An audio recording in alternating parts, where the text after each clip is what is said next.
খুব প্রতিদিন যন্ত্রণা হয়, বুঝলে, যন্ত্রণা সহ্য করতে পারিনি, ভালো করে বাথরুম করতে পারিনি, ভালো করে খেতে পারিনি, চান করতে পারিনি।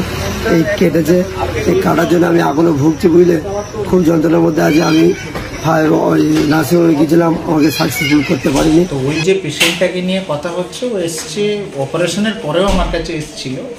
তো আমি ওকে কিছু ইনভেস্টিগেশন করতে দিই। প্রথমেই বলি, যেটা ওর অপারেশনটা ও করতে এসেছিল, কেউ সম্ভবত ওকে বুঝিয়েছিল যে ওর হারিস আছে, পায়খানা রাস্তা দিয়ে রক্ত বেরোতো, হারিসেরও অপারেশন করতে এসেছিল। কিন্তু আমার ক্লিনিক্যালি দেখে বা ওর হিস্ট্রি শুনে মনে হয়েছিল ওটা হারিস বা পাইলস নয়, ওটা হচ্ছে রেকটাল প্রোল্যাপস, যেটা ওর ছোটোবেলা থেকেই ছিল, যেখানে ওর পায়খানার রাস্তাটা বাইরে বেরিয়ে যেত। এখন পায়খানার রাস্তা বাইরে বেরিয়ে যাওয়ার অপারেশান যেটা হয় সেটাই আমরা করেছি, সেটা হচ্ছে, এবং ওর বাড়ির লোকের সঙ্গে কথা বলেই করা হয়েছে।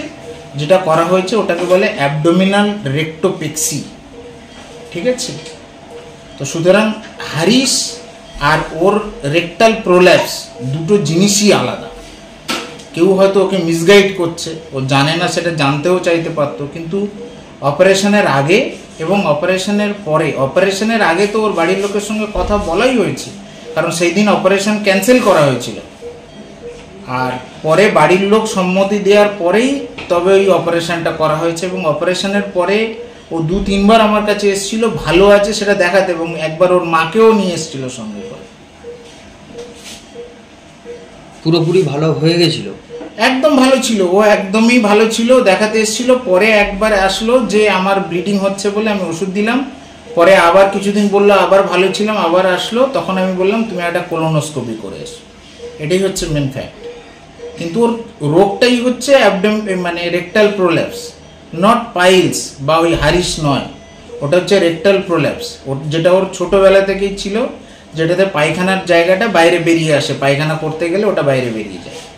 তো এটার ও যে এই অভিযোগটা করছে, এটা কি সম্পূর্ণ ওর ব্যক্তিগত অভিযোগ?